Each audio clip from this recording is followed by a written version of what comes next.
In the final installation of this series, I sought to do the conventional. Have a straight-up conversation with the select youth of Mara on what the future looks and feels like to them. Of course, being that the speakers are youths, the discussion you're about to listen to is laden with passion, humor, impatience, frustration, and above everything else, empathy. Empathy is the common thread that binds all youth across the Maasai Mara. Without it, the average age of the Mara population will be 80, and similar to the wildebeest, the Mara youth would as well migrate to other regions in search of greener pastures. But they decided to stay and wrestle against all the odds facing them. Delay in land ownership, rigid traditions of only factoring adult voices, growing pressure within youth groups, unrealized promises and potentials, acquired skills versus school education, and many, many more. These are the cancers rummaging through the youths in the Mara. But there's a strong wind of change blowing across these lands. A generation that is no longer waiting but stepping forward. Young people are finding their voice in conservation, in leadership, and in their communities, challenging what has been while holding on to who they are. It's a shift from waiting to action, from being overlooked to being heard. And while the challenges remain, this generation is choosing to rise. Once in a while, I will pop in to give context to a statement. But for the most part, I'd like you to listen to this conversation unfiltered, unmasked, and as raw as possible. Because when addressing the future, one has to address the obstacles and expose the reality. Welcome to Jasiri. Enjoy.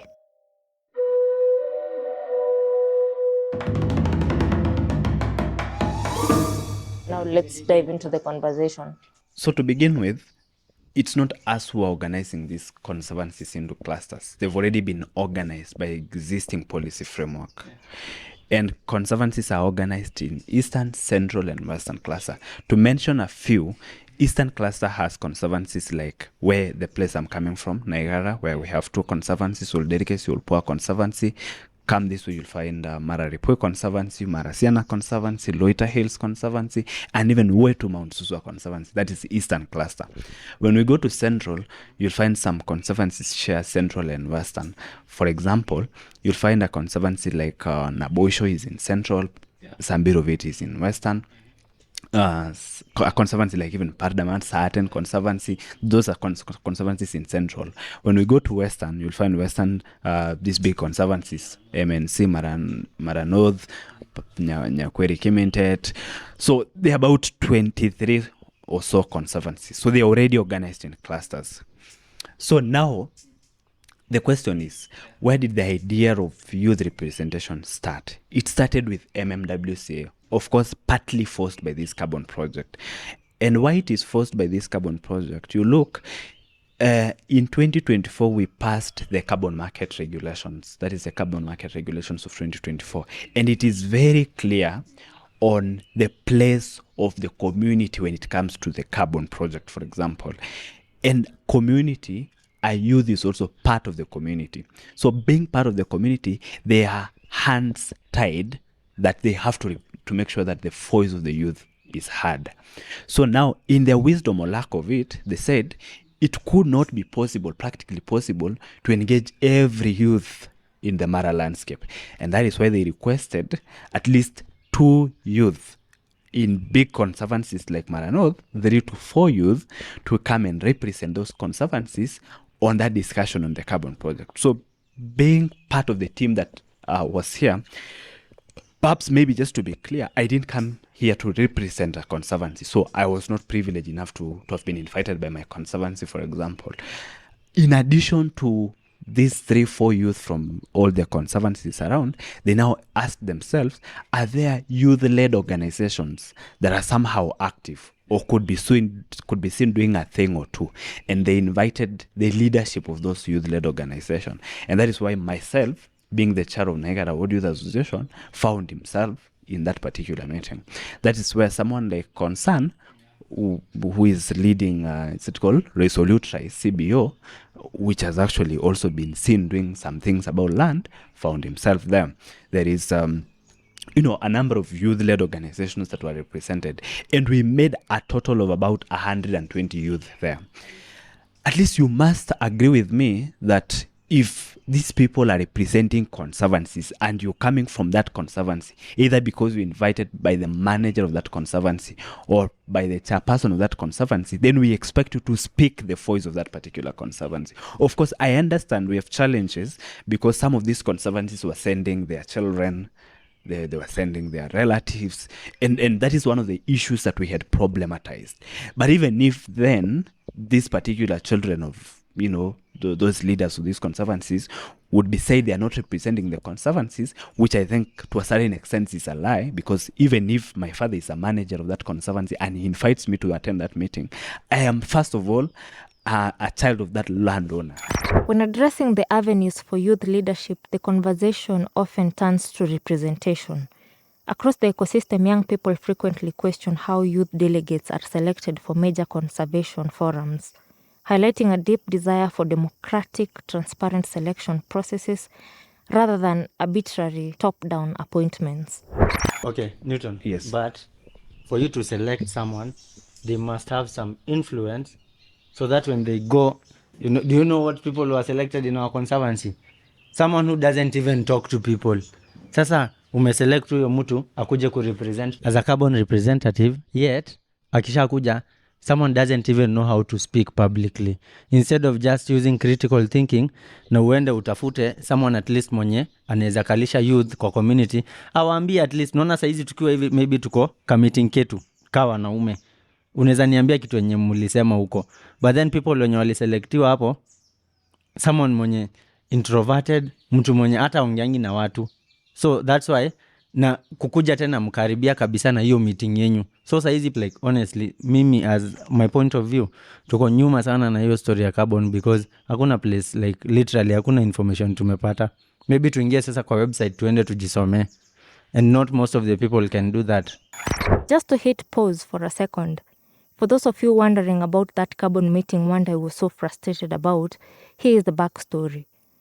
The meeting was a consultative forum held in Narok regarding the Mara soil carbon project. Essentially, the youth attendees were there to ask a simple but heavy question. Who actually owns the air? They were trying to solve the lack of transparency in how carbon credits, which are essentially payments made by the global companies to offset their pollution by saving our soil, are actually distributed to the people on the ground. The talking points focused on benefit sharing models, land user rights, and how these 30-year contracts affect the future of young herders. For the youths in the Mara, this isn't just a climate meeting. It is a discussion about whether they will be the shareholders in their own land or just spectators to a global trade. Now that we're talking about youths being involved in all these aspects, sitaki to narrow down to carbon peke yake, nataka ikuwe a whole discussion. From where we are sitting, from different conservancies that we are coming, and in different positions that we are, what do you think the future looks like for the youths? According to me, opportunities are there. The funding is obviously there, but problem is the leadership, mostly they are biased. Others you can even say they have degrees or PhDs but illiterate. Unajua unaweza toa mtu kwa village. Unaweza toa mtu kwa village but huwezi toa village kwa mtu. Literally mtu anaweza kuwa amesomea majuu but hiyo tu umosiro iko kwa akili. Because brother nikuulize swali. You'll hear the word umosiro pop up a few times in this conversation. In our local setting, it's not a flattering term. People use it when someone is acting in a rough, old school or village way, as if they haven't caught up with the modern expectations. It's the kind of word that reminds you how quickly young people can be judged for how they speak, dress, or carry themselves. So when it comes up today, it's less about the behavior itself and more about the pressure our youth feel to perform modernity while still rooted in the very traditional community. Do you think that we lack like leaders or people wenye wako na influence? Because ukienda kuchagua mtu mwenye someone who is very introverted to represent a whole conservancy, and yet when they come out of there, yes, hatukatai kulikuwa na chai watu walikuwa wanapewa, or maybe some more engagements zitakam later, na the same thing is going to happen. Alafu the younger youth wenye maybe sasa wametoka wanamaliza form 4, they'll expect at least huyu maybe kuna mtu alitu represent anaweza tuambia kitu, then the person hata is nowhere to be found, maybe sijui hata ako wapi.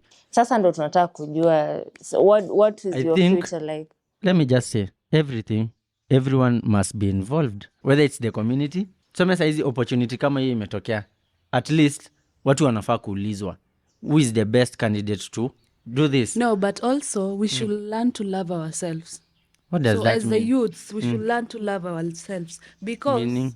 at times when we go for the elections, you find one youth inside the panel or the board, and he doesn't air out the issues outside to the youth. Exactly. So we should love ourselves as the youths and be united. That is When you talk about loving yourself, can you expound that further? I mean, like with the youths, we should not be biased or feel jealousy when someone gets a position. We should also learn to clap for them. I hear her, Please, and let me just again put more flesh on what she's saying, because I agree fully. Number one, I started by saying sometime when we use all these methods, it has, of course, good and side effects. If probably someone is introverted who is representing, which I don't agree with that view, because, for example, I think my friend there, Sainape, her twin sister is one of the persons that we had in that meeting. She'll tell us whether that particular... She has a twin sister. A twin sister, which I was actually confusing her with now Nelly, which is now the twin sister, is one of the people who was representing, if I remember well. So if we judge these young people just because I am connected to the leader of that particular conservancy, and say because I'm the child of that particular manager, or I'm the child of this particular chairperson, then I'm introverted, or I do not represent this youth, I think that is a narrow thinking about these particular young people. So therefore, it is important for us to first appreciate that have we invited this youth? If we've invited this youth, then let's see the youth that we've represented. Are they representatives of all of us? Okay. I understand fully there could be challenges here and there. Just a minute. I am not saying that person is introverted because she was or he was selected. I know that person personally. And when you meet with her right now or him, he is not going to tell you anything about whatever they went and learned there. But So it's not, Tulia, it's not about being introverted. And I am in that conservancy. I have always been giving these guys, nikisikia opportunity, for example, Matrust, I'll have to go for the youth, na tuende, you see? But then, what really pains me is, someone is given the opportunity to go and represent us, but before you continue, let me just ask you before what do they have to show for it? Because at least you come, tell us what you learned, what you did. Because I'm not, myself, I can do my own research and know everything that was spoken there, because I was even in that live that you guys were. But talk about that person who is in high school, mwenye ametoka holiday and needs to be educated about that thing. It's not about me wanting to be represented, because hata nilikuwa busy in the office. But I'm just saying we need to love our youth to an extent that we give the opportunity to someone who is going to represent us the best and bring out whatever he learned, akuje ai-effect kwa community. Si mtu mwenye atakuja ai-effect hiyo kitu, anyamazie tu, literally anyamazie.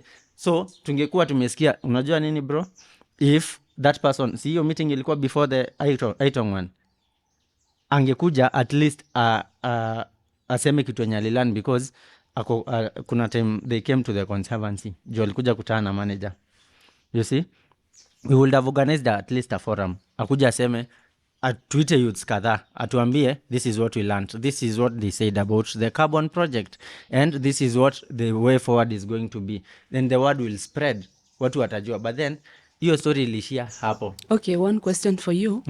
Having selected and taken the introvert person to a training, and you are aware that there is a training going on. So when the person comes, he or she comes back, why don't you take the initiative and ask him or her, what have you been taught there? If he's an introvert. I think let me answer her. You know, in leadership, for me, I can say you cannot wake up in the morning and just become a leader. You cannot just blossom from anywhere and just become a leader. Leaders are mentored, and for me, I can say leaders also grow. Like if I can in reference to history, you can see like this guy, the famous president of Nelson Mandela. He was mentored by Walter Sisulu.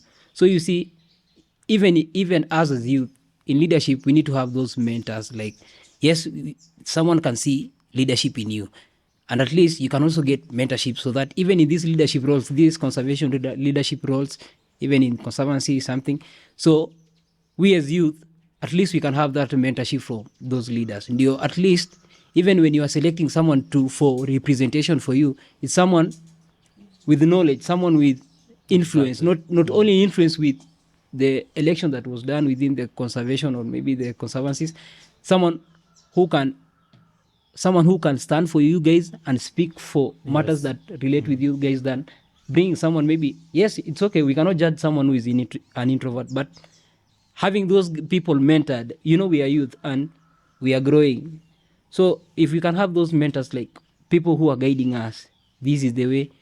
Because for me, I can say the time is always right to do what is right, by Martin Luther King. So through such kind of processes, we as youth, we can grow in leadership, and even in the future, we as youth, through such mentorship, we can come up with Can solutions. you just imagine if Newton here was someone, okay, you might be introverted, but at least knowing you from these 2 days, I didn't even know you when you were. You never even talked. You were just like, okay, Mule, come.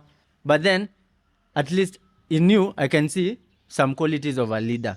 But then you can't tell me that I will come and ask you, or will I have to come and ask you every question that you are taught there in that carbon? We need to choose leaders who at least have the unaitwa ni psych.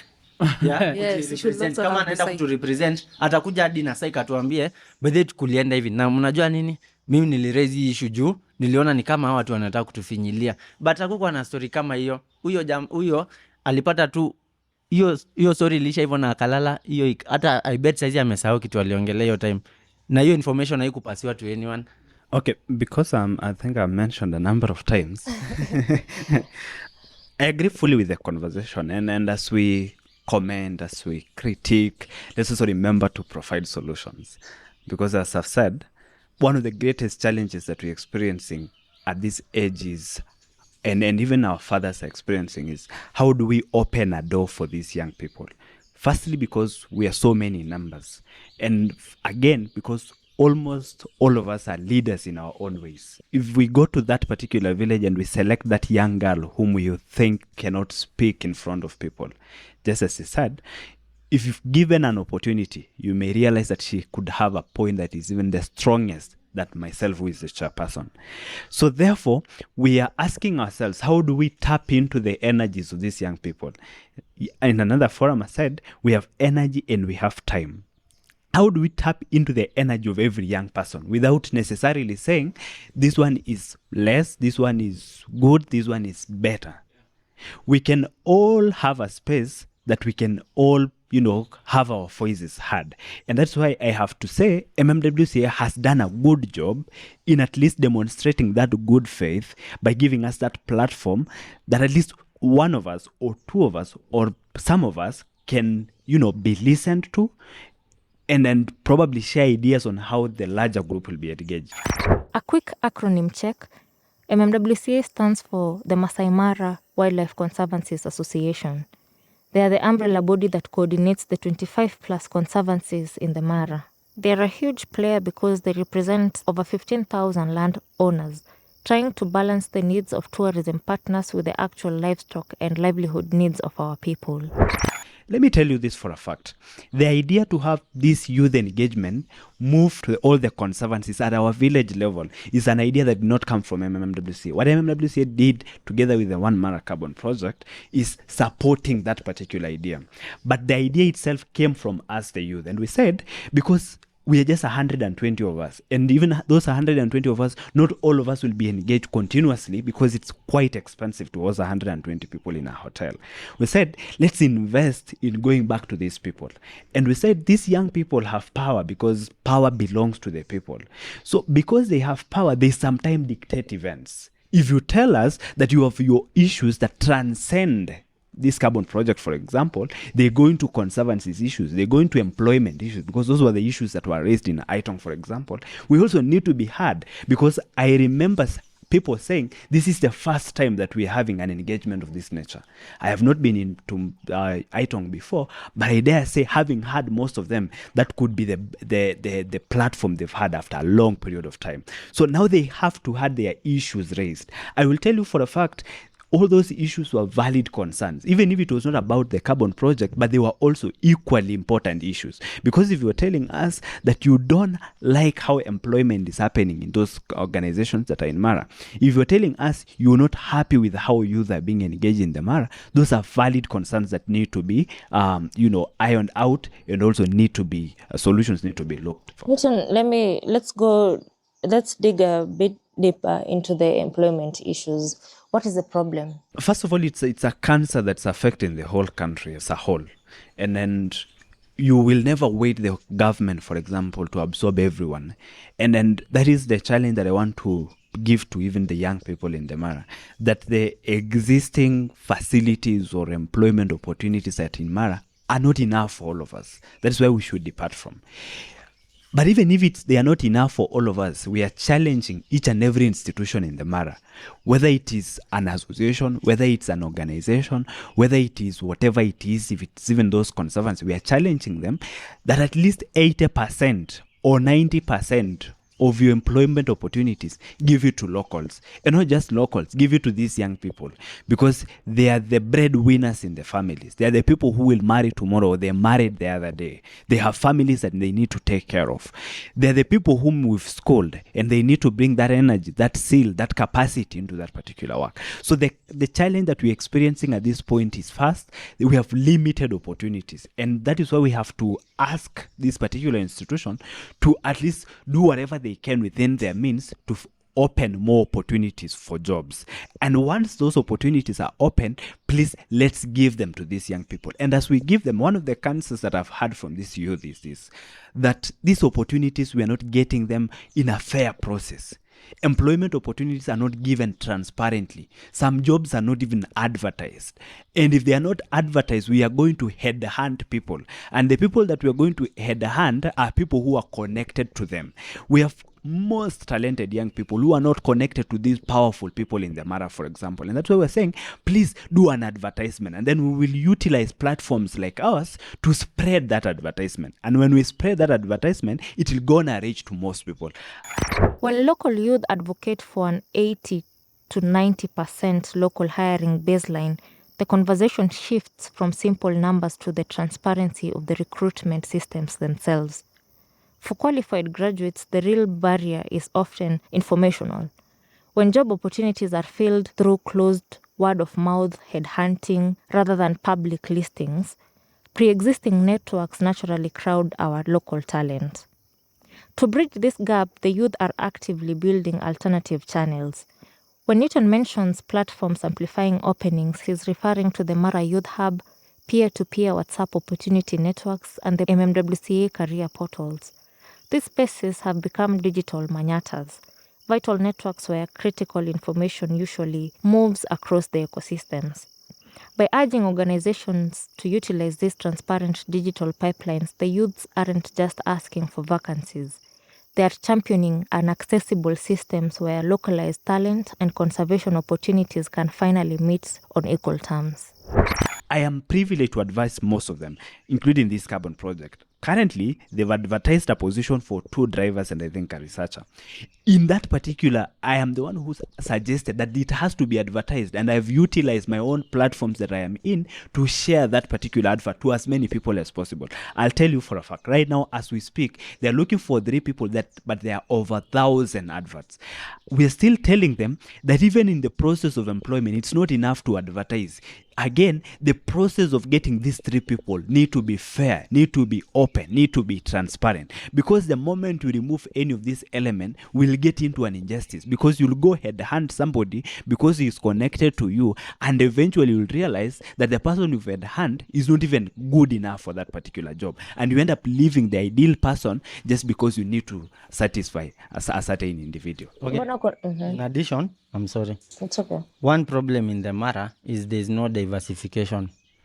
If you look at the percentage of people who have done hospitality, tourism, 90% of all the graduates in the Mara have done hospitality and tourism. There's no people who want to do like IT, engineering. Let's say these hard courses. Bro, no. There are people, Hey, people there no, are people educated but in all the systems. what's the percentage? 50% have done these hard courses and the other... Actually, let me just cut you short. Sisi wote ni Gen Z, we are all Gen Z. Then there's something I've noted with the career, the professional people, the people who are working right now. Recently, some few months ago, I interacted with an employer, and the message that I got from that employee, alisema Gen Z are pathetic in employing them. And yet these people forget that we Gen Z are the most educated people. Mark mentioned that Gen Z is the most educated and creative generation the Mara has ever seen. And the numbers actually back him up. According to the recent data from Kenya National Bureau of Statistics, the KNBS, the literacy rate for Kenyans aged between 15 and 24 has climbed to nearly 88%. We also see a massive spike in the creative economy, with Narok County seeing more young people than ever using digital tools for film, tech-driven herding solutions, and of course, podcasting. We aren't just working the land, we are innovating on it. We are social, and again I can say we are very creative, the Gen Zs. But you find that these people blame, yani there is constant blame to us as Gen Z. Lacha nikuulize swali. Umesikia mtu mwenye amefanya IT ako Mara na amekosa job? Kuna wengi. Nani hao? Kuna wengi. There are many Wagani? people. There are many people. Wako. Yes. Yeah. Can I pay tuambie? Apart even from that, ama ni add something to that, kuna kitu naitwa nepotism. Ama tuseme favorites, watu wana favor their relatives. Yes. Tuseme mtu kuna qualification by the, because hata mimi nime experience such a thing. Maybe umequalify, uko na degree yako ama uko na diploma yako, Yes. and you want that job but huwezi pewa because you don't know that person mwenye ako kwa hiyo position. Yeah. That's why I'm saying the system. No, but then nimesema Yeah. like everyone, most of the people, the youth when unapata maybe wamekosa kazi, it's because kila mtu amefanya tu a guiding. Camps ni less. Yeah, it's Na true. Hiyo ni ukweli. Yeah, most of the people unaambia mtu kama mimi, si mimi nilifanya IT. Naambia mtu enyewe ni silver guide. Na the best thing naweza kufanyia, instead of wende utafute employment, wacha nikutengenezea website. Sasa hiyo obviously ushajuana na wazungu. Naweza kutengenezea website, wewe ukue utaanza tu WhatsApp, Instagram na Facebook, ukue unaleta wazungu wako, because the more unaendelea kujuana nao, the more ukitoka job utakuwa bado tu mtakuwa mabeshte. Unaona? But then the problem inakuja ni watu si technical. Unaona? So definitely huyu jamaa atategemea tu employment. Na employment haitaika hapo. As you see now venye Newton amesema, 1,000 people wameapply for driving, the driver's job. The research, ulikuwa na 1,000 people wenye wameapply research position. But then I'm just saying though, you cannot talk about at nepotism if only one course, because naambia watu acha kuambia mtoto wako afanye tu guiding. Hiyo kitu imepitwa na wakati saa hii, because camps zitaenda zijae, na after zimejaa ataenda Mombasa kufanya tu guiding, kufanya kazi. It doesn't make sense though. Why don't you do a course enye hutahitaji employment? Why are we going to school? To meet our needs. But then would you rather be employed or become the employer? With time. Na kama una your interest. I think the best thing is diversifying because startups, hakuna startups in Narok. Maybe Sasa kila mtu afanya IT ama? I can give you a Wewe.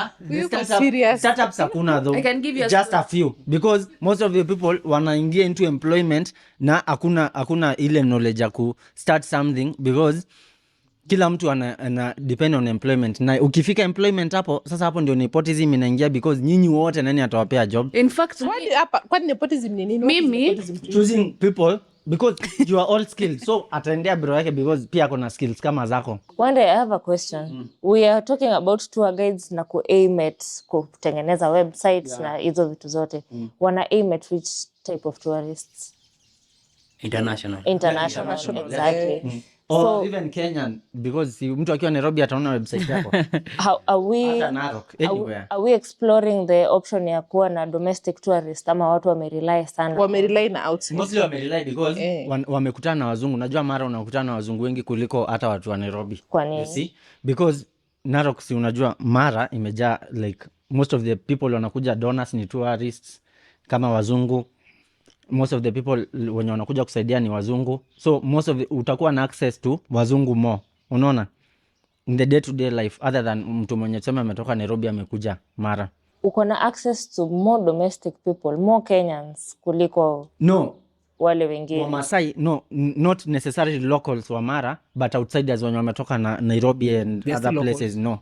They're still local tourists. Yeah, but uko na access to wazungu more because Why?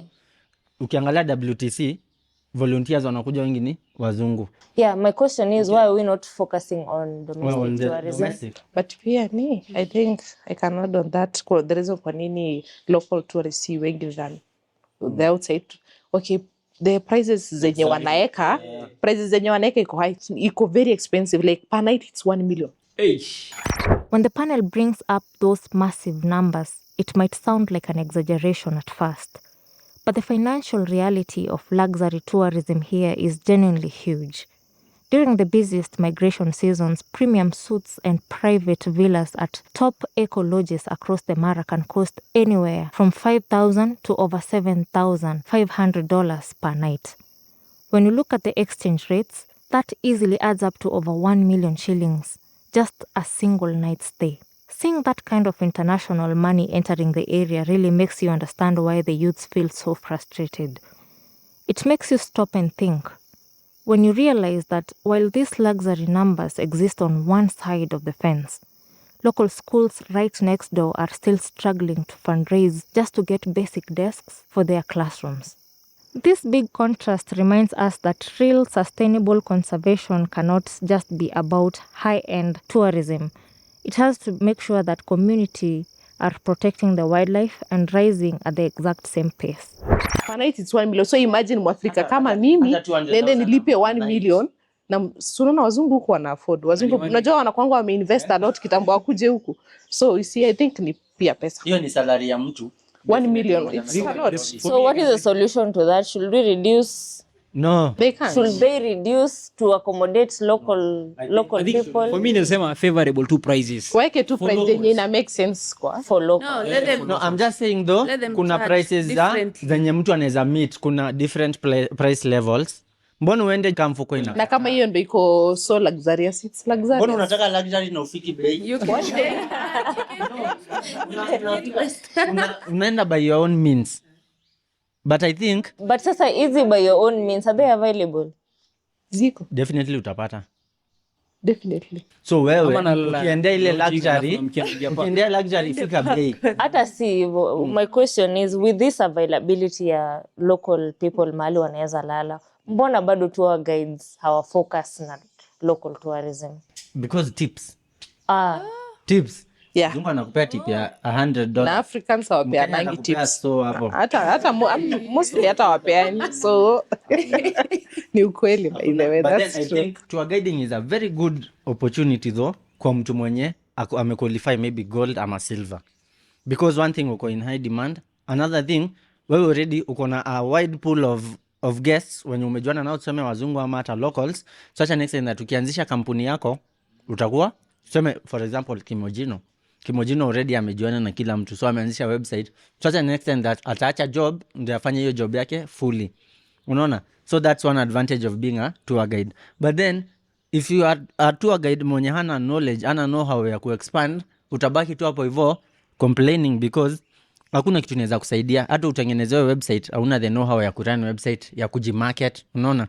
So I think the best thing inafaa kuwa ni ukifanya hizo vitu, kunafaa basi kuwa na maybe hizi companies kama mattress wenye wana deal na welfare wanafaa kuwa wanakuja. Yes, kulikuwa na hii career choice hii ya watu wenye walimaliza form 4. Mbona wasiende sasa watu wenye wako already in the careers to make them like ku-uplift, like kuwapea the knowledge ya kuendelea. Maybe I think organizations inafaa ku-aim for that. Mnachukua watu wenye wako in a certain course ama in hospitality juu ni wengi sana Mara. You talk to them, unasikia challenges zao na maybe you try uplift them because unawafungua akili tena. You tell them that maybe if kukienda hivi you can even employ your other tour guides. But there are no opportunity. We have even Gen Zs who are willing to volunteer just to get the skills. But wapi? Wengine wako na skills but tunaona these guys mostly wana employ watu wako outside, si hawa wenye the locals. Hata kama uko na hiyo degree yako ni ukweli, that is what is happening. These people employed from outside wako in which positions? Bigger. Hizi za Mara hizi zenye ziko hapa. Yeah, as in, is it management? Zote actually most of them. Most of which positions? Okay, tuseme hata hizo za kamsi kuna positions mingi zenye ziko hapo ndani. Waiters, waitresses, receptionists, karibu wote ni wa outside, si wa local. Hata kama mtu kona hiyo papers and all that, haupati position eti hata kama umepita. They don't.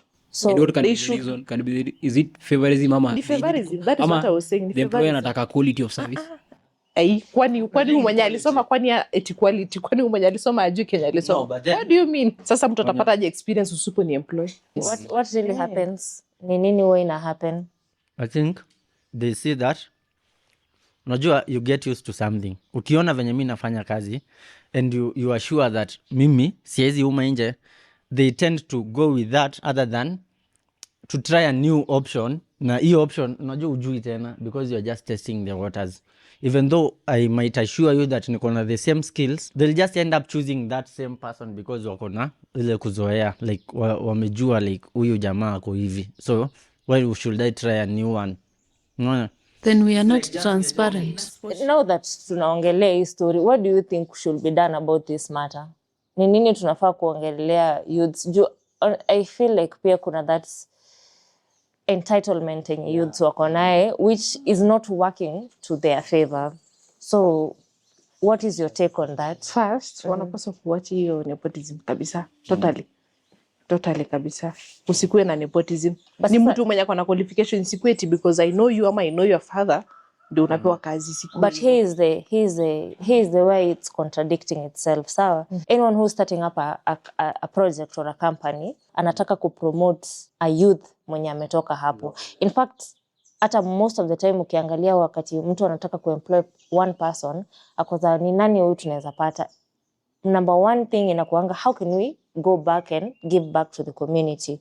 Tunatafuta watu wenye wako in that space. So in that case, nikienda nipate mtu mwenye hakuna skills ama hakuna hivyo, ama nipate mtu mwenye nimekuemploy sana, and then you're like, ni wapi nimbokishi? Ni wapi? It's a new camp that is coming up, but baba yangu ni mwenye hiyo land, hakuna kitu utanifanyia. Hata ukinitangangana yes niingie hapo, niko very honest, ninataka kuingia hapo kufanya job, but hakuna kitu utanifanyia. Baba yangu ndo amepeana hiyo land, and it's a very bad mentality. No, that's very bad. Not only it's not only in job opportunities. You find even there are these joint maybe events that you guys go.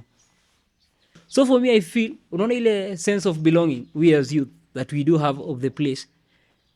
Kuna ile tu manze ile sense of belonging, pride. For me I feel inakuwa more kind of exaggerated, that inakuwa mimi ndio kusema mimi ndio hapa, unaona vitu kama hizo, and that is the effect that inaleta even to these opportunities. In an opportunity you cannot employ each and every person, but unaona the few position inatokea. For me I feel yani ni kama tu inakuanga hivi, yes utapata, lakini obvious utakuwa na opposition, utakuwa na wasi wanakupiga, unaona. Hata leo tukikopea shughuli, there's someone atakwambia mbona ni wewe, mbona si mimi. Yeah, that's true. It is just a circle that is going around. But then I think ni more of arrogance other than ati kujipimanisha, because unaweza pata huyo mtu hata skill level yake si same na yako, unaona. Ama wewe maybe kuna tu experience uko nayo than ule msee, lakini because anataka tu ikuwe siasa. Unajua kile kitu inaingizangwa tu siasa ndani. hata uende ufanye nini, hata kwa harusi itaingizwa siasa.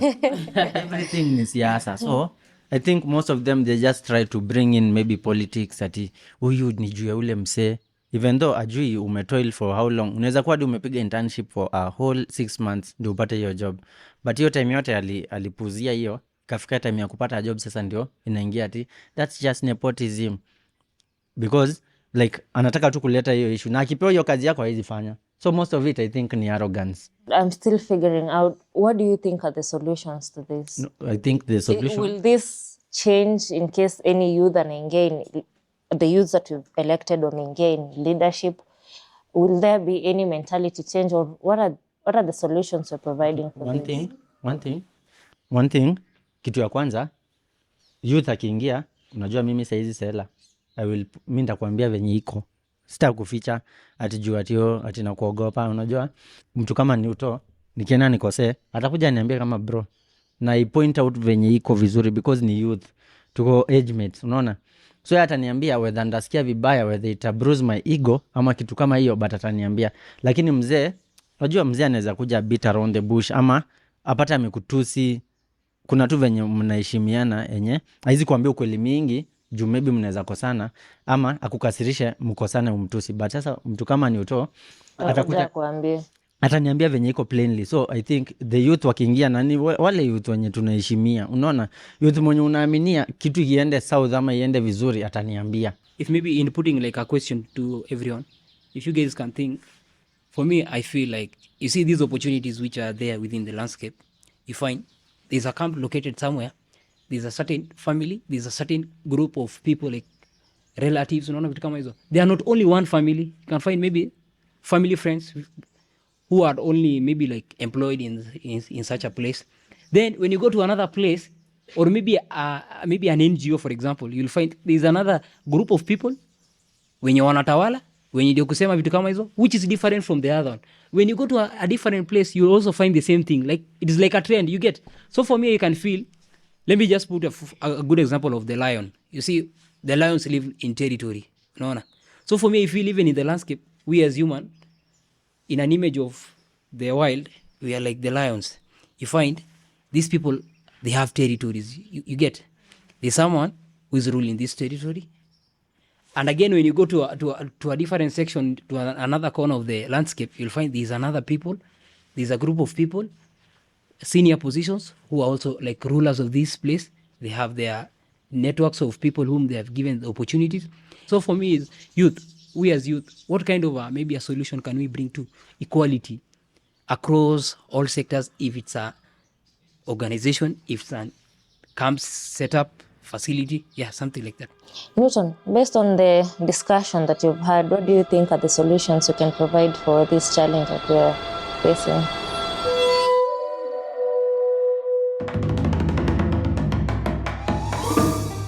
That is the ultimate question hanging over the entire landscape.